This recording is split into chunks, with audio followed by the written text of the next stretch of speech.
Welcome back to the Cowboys Fan Show. Tyler Ortega, Scott Jeter, and we'd like to welcome our fan of the week, making it, third, fourth appearance on the show? I think this is 4 or 5 now. Yeah, good friend of the show, Adriel Villa. So welcome back, Adriel. So we've got a little bit of time here in this last segment. So I want to get your thoughts on the game against Denver on Sunday. Well, Denver is definitely playing at their best right now. Their new coach is definitely showing why he should be in that position right now.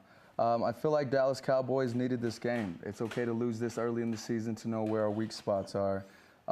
Ezekiel Elliott, man, have that guy push a little harder during practice, because I've never seen such a stud be locked down like that, even though you had Miller in there doing his thing. But we can't put too much pressure on Zeke. We need to make sure that Butler and Dez Bryant and even Beasley are opening up the game for this guy. I agree. Yep. You have every weapon. There's no reason why Dallas should have lost so bad. Yeah, and what do you think, in hindsight, Dallas could have changed to have a different outcome for that game? Spread out the field. You have some wide receivers that'll go up and grab that ball. Or everyone there is a clutch player. There's no reason why no one should have had at least 3 catches each. Personally, I'd say maybe even throw in, McFadden. Give him some touches. The man still has a lot of heat on his legs. He can make something happen, absolutely. And so that was last week's game. Let's go ahead and get your take for this week's game. The Cowboys are going to be in Arizona taking on the Cardinals on Monday Night Football.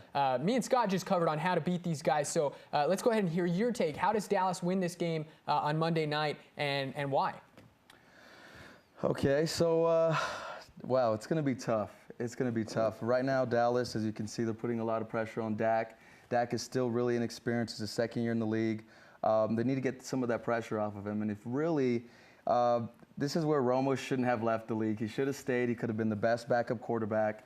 I would have most definitely said to throw him in. Yes. I would even sit Dak Prescott at this point, just so you can get Tony Romo some runs. But he's out of the game. He's out of the picture.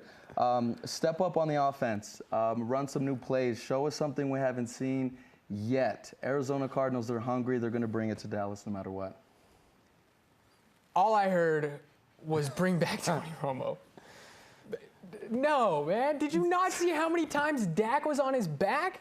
The last 3 times Romo's got hit, he broke his collarbone, he came back, broke his collarbone again, came back, and then broke his back.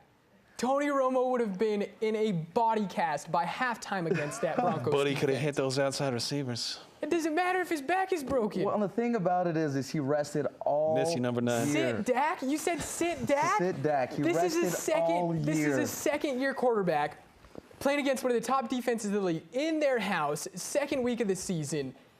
Man, this kid needs to learn how to lose. He needs to learn how to come back from these adverse games and come back and play with a vengeance. So there's no way am I sitting Dak. Absolutely no way. Not after what you did with him last year, giving him the team, making Romo sit. No way would I ever. Well, one thing to bring up, and I hate to bring it, is Tony Romo's quarterback rating. I mean, he had one of the highest quarterback ratings you could possibly find. Okay, here's a number. How many Super Bowls, not even Super Bowls, how many playoff wins did Tony Romo have in 10-plus years as a Cowboys quarterback? Right, Don't worry, I'll wait. I'm going to settle this one right now, okay? You're the worst person to Look, settle no, this. you guys are both right, okay? One is sit Dak, absolutely not. You need a game like this, especially as a second-year player. You need to take a whooping sometimes, because that's the only way that you're going to grow. And I think that this is going to make Dak even better. He's a high-character kid. And I mean, he's going to learn from this. He's going to be better because of this. However, number 9 was Here's the man. Thing about Missy that, Tony Romo, and Tony Romo he's hitting outside receivers all day long. I mean, you saw the last drive that he had in Philly there. Beautiful. Tony Romo was Dak Prescott's mentor. He no longer has a mentor. He no longer has someone to look at the sidelines and say, what is possibly going right now in my game? Dude, the only thing Dak was looking at the sideline when he saw Romo is, I hope this guy doesn't come and take my job. That's it. Well, let's just face the facts. He did it, and he did it well.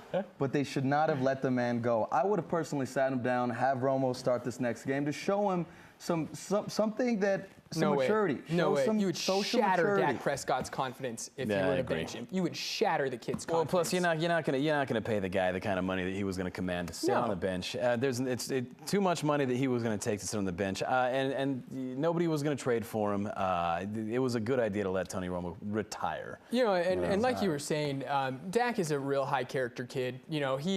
One person that Dak Prescott reminds me of as far as their character and demeanor off the field is Tim Tebow. Yeah. He is like a Tim Tebow off Russell of the Wilson. field. Russell Wilson. On and off, yeah. High character guys, learn from the mistakes. And this takes me back to that one time that Tebow lost at Florida. Came up to the podium, didn't even take any questions. He just came out, said something along the lines of, "This was bad. We're gonna do better. Blame it on me." Mic drop. They came out and ran the table the rest of the year. I don't expect Dallas to run the table the rest of the year. Dak said almost the same exact thing this last week. Yeah, I do believe that this was necessary. Albeit obviously we don't want it and we don't. It was like gonna happen. It happens. Everybody wants in their career. And like I said, he's a second-year quarterback, man. He's not even supposed to be here right now. So the fact that Dak is where he is right now, in a sense by itself, is just phenomenal. So. We'll agree to disagree, and we'll go ahead and move right along. So normally here what we do is give away some game ball MVPs. However, this game on Sunday was just putrid. I couldn't even find somebody to give the MVP to. Scott, Adriel, do you have an MVP from this last Sunday's game? I got one. You know what, I do, and it's kind of weird to say this because losing doesn't necessarily prove anything.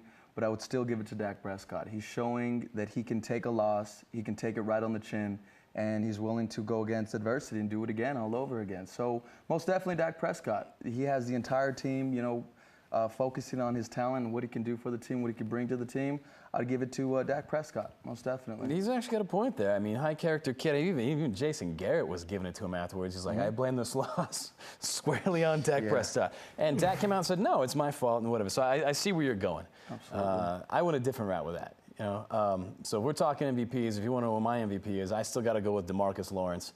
I'm proud of you, man. Contract year, you stepped it up. 2 more sacks. Like I said, on pace to have a 32-sack season right now. It's about Calm time. down. Pump the brakes on that. 32 sacks. Thank God that he's healthy, and he's doing exactly what we drafted him for. He's not a liability. We know who the starting end on that side is. And we had a zillion defensive ends coming into this year, and there's one less question mark on that defense now because of the play of DeMarcus Lawrence. All I can say about that is it's about time. How long have we waited for this? This guy was supposed to be a stud from day one, and he's barely getting into the mix. A lot of injury issues.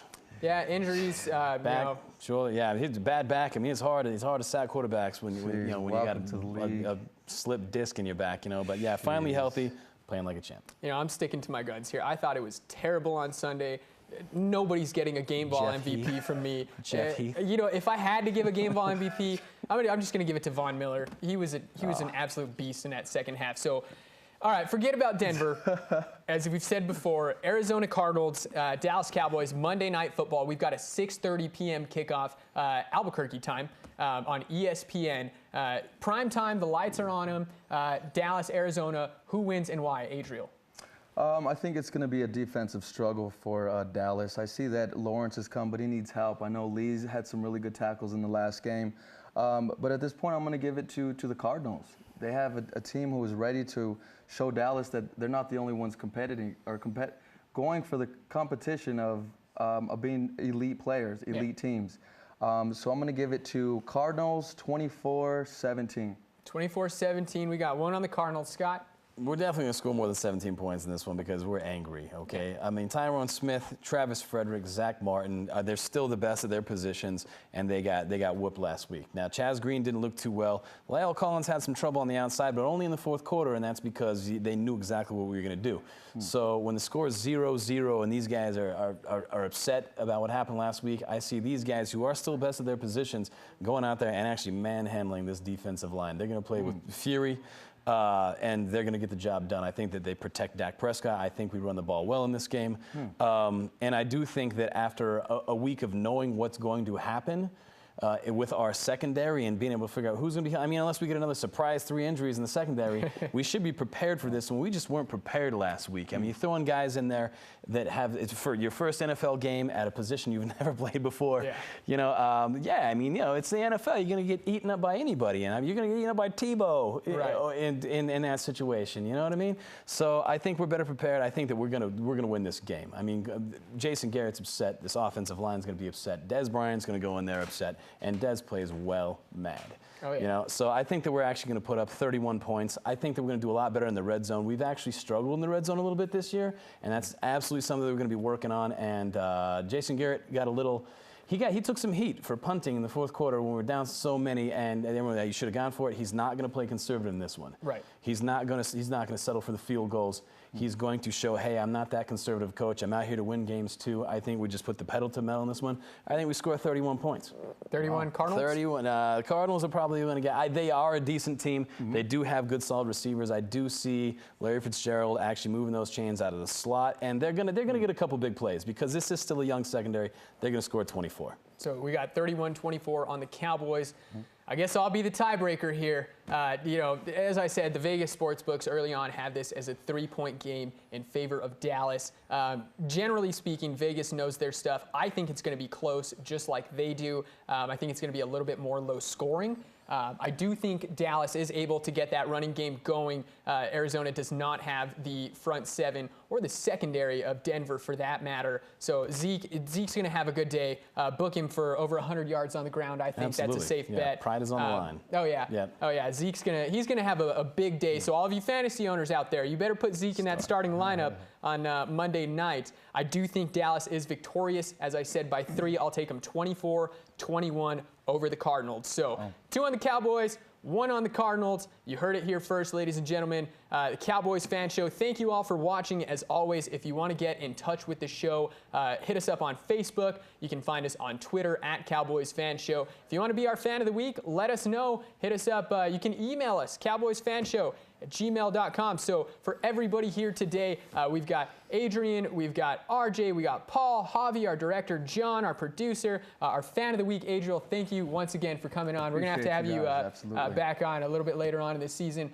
For my co-host, Scott Jeter, my name is Tyler Ortega. We'll see you next week. Yeah.